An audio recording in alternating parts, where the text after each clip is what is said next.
We are here at Southernmost Beach Resort in Key West, and I'm just going to give you a little tour of our room and then show you some pictures of the facility so that you have an idea if this is someplace you would like to stay. It is beautiful here.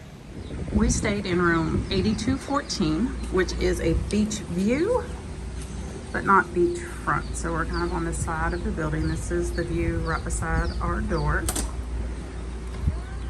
Entering in the room, you've got all the standard furniture.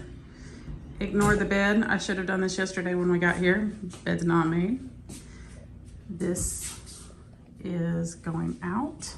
You can see the beach from the windows.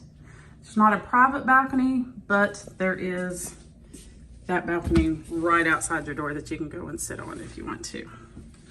So when they tell you it's a balcony room, that's what they mean. You don't have a private balcony.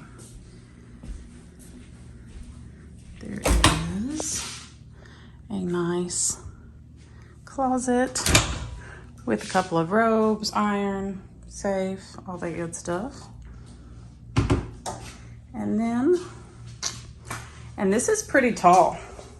It comes up to my waist, so it's pretty high. Vanity, I always love those mirrors when I don't have my contacts in.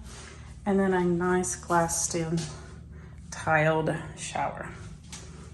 So overall, it was a nice room to stay in. Got me a little bit when it said a balcony room because it's not a private balcony, but it's not horrible. So this is 8214 in Southernmost Beach Resort, Key West.